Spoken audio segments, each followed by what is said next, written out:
I was 70 years old when I discovered that my own daughter had been stealing from me for over 5 years. It wasn't just money she was taking. It was my trust. It was pieces of my dignity that I will never get back. And the worst part of it all is that while she smiled at me, hugged me, and told me she loved me, her fingers were already inside my wallet, inside my bank account. It all started so subtly that I didn't even notice. After my husband Alfred died 8 years ago, I was left alone in that big house, surrounded by memories, emptiness, and silence. Daisy, my only daughter, was always very careful and attentive, or at least that's what I believed.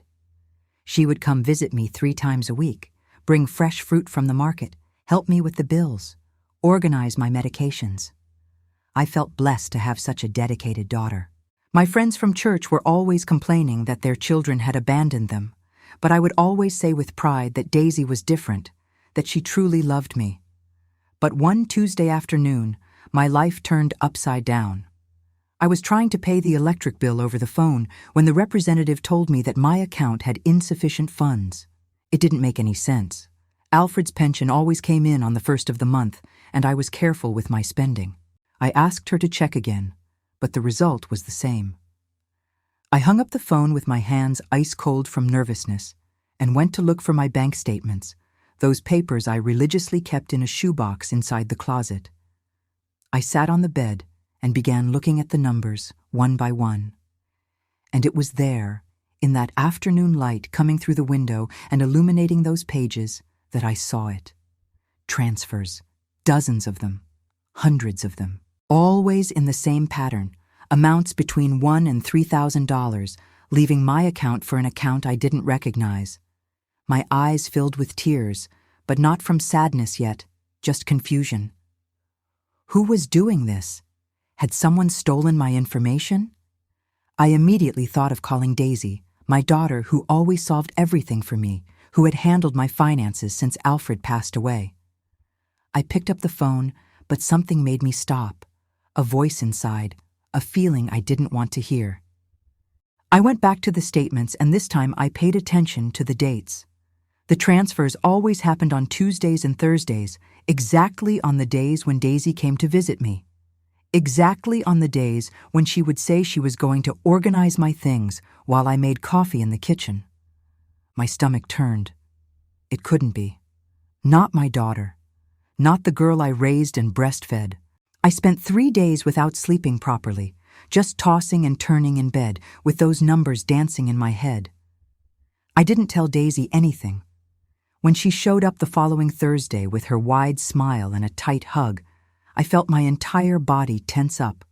She kissed my cheek and asked how I was, and I lied, saying I was fine, just a little tired. I watched her every move carefully, every gesture, every word, looking for signs I had been too blind to see before. I decided to investigate whether my suspicions were true. I took the bus to the bank downtown, something I hadn't done in years. My legs hurt, my blood pressure rose from nervousness, but I needed to know the truth. The manager, a young man named Oscar, helped me kindly. I explained my situation and asked him to check the transfer records. He typed on the computer for a few minutes, and then his face changed, became serious. He asked if I had authorized anyone to make transactions on my account. My heart sank when he showed me. All those transfers had been made in person over the last 5 years, using my card and my password. The destination account was in the name of Daisy Mendez Phillips, my daughter. I felt like I could have a heart attack at any moment. Oscar offered me water, asked if I wanted to sit down, but I could barely hear him. The room was spinning around me. I asked for detailed statements, and he printed everything for me. It was 72 pages. 72 pages of betrayal. I left the bank, carrying that envelope as if it were made of lead. I sat on a bench in the square across from the cathedral and began doing the math. My fingers trembled as I added up the amounts.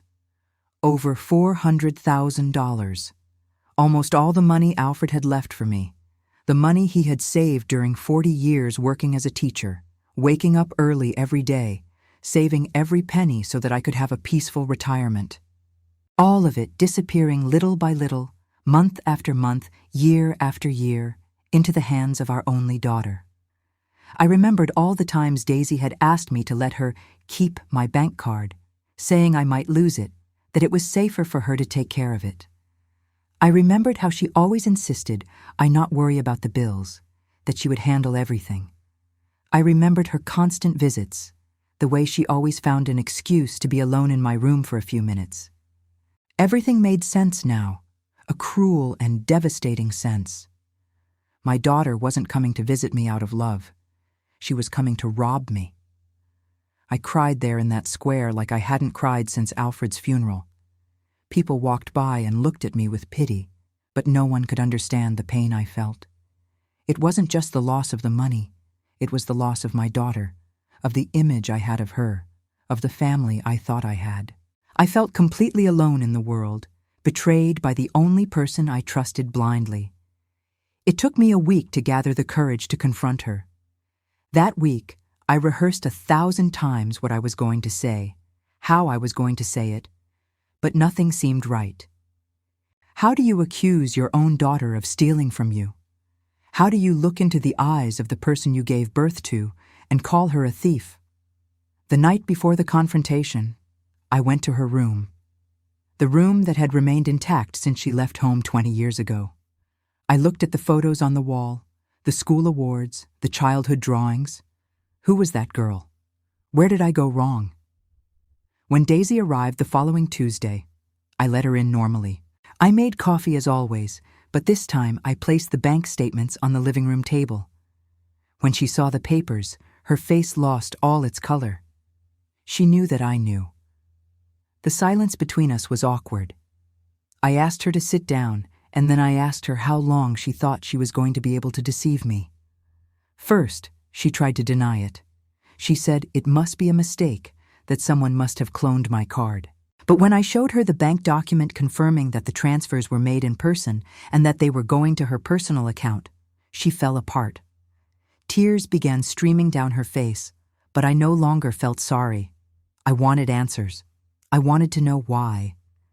Why my own daughter, who never went hungry, who studied at a private school with her father's sweat, who had everything she needed, decided to steal from her own elderly mother. The truth that came out of her mouth was worse than I had imagined. Daisy had debts, lots of debts. She and her husband, William, had tried to open a restaurant business 3 years ago and had gone bankrupt. They ended up owing the bank, suppliers, everyone. And instead of telling me, instead of asking for help like a daughter should, she simply decided to steal. She justified it by saying that money was rightfully hers, that it would be her inheritance someday anyway. As if that made the theft acceptable. As if my life, my needs, didn't matter. I yelled at her for the first time in decades. I yelled that she was no longer my daughter, that I didn't recognize the woman in front of me, that Alfred was turning in his grave with shame. She cried and asked for forgiveness over and over, knelt on the floor, held my hands. She said she would return every cent, that she was sorry, that she had done everything out of desperation. But her words sounded false to me. If she were truly sorry, she would have stopped after the first theft. But she didn't stop. She continued for 5 years, looking me in the face, pretending love while deceiving me behind my back. I asked her to leave. I said I didn't want to see her anymore, not at that moment, maybe never again. Daisy left my house in tears, and when the door closed, I collapsed. I fell on the couch and cried until I had no more tears. The house fell into absolute silence, that heavy silence of complete loneliness. I had lost my husband to death, and now I was losing my daughter to greed. The months that followed were the hardest of my life. I had to learn to live alone for real, without visits, without help, without the illusion of having a family. Daisy tried to call me dozens of times, showed up at my door. But I wasn't ready to forgive. Maybe I never would be. The money I could eventually recover, but trust? That was shattered into pieces so small there was no way to put it back together. I spoke with a lawyer about suing my own daughter. He explained my rights, said I had a strong case. But in the end, I decided not to go through with it. Not because she deserved my mercy, but because I no longer had the energy to fight. I had already lost too much. I just blocked my card, changed all the passwords, and started managing my own finances, even with my tired eyes. I won't lie and say I've completely forgiven her. There are days I wake up and still feel anger, still feel the pain of betrayal burning in my chest. There are nights when I look at old photos of Daisy as a child and cry, asking where it all went wrong. But there are also days when I can breathe without feeling that weight. Days when I can smile again. Days when I'm grateful I discovered the truth before losing everything. Today, almost 2 years later, Daisy continues trying to get closer. She's managed to pay back part of the money, deposits a little every month. She says she's in therapy, that she's trying to be a better person. Maybe one day I'll be able to look at her without feeling my heart break. Maybe one day I'll be able to call her my daughter again without feeling the bitter taste of lies in my mouth. But that day hasn't come yet. What I learned from all this is that family, no matter how sacred, is not immune to greed and selfishness. I learned that trusting blindly can be dangerous, even when it comes to those we love most.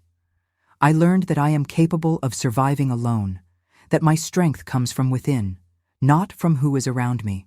And most importantly, I learned that some wounds never heal completely, but we learn to live with them, one day at a time. If you're listening to me now and going through something similar, know that you are not alone. The pain of family betrayal is one of the deepest that exists, but it's not the end. You will survive. You will rise again. And one day when you look back, you'll realize that terrible pain transformed you into someone stronger, more aware, more careful. I'm still on the path of that transformation, still healing my wounds, but I'm here, I'm alive, and I'm standing. And that, after everything, is already a victory.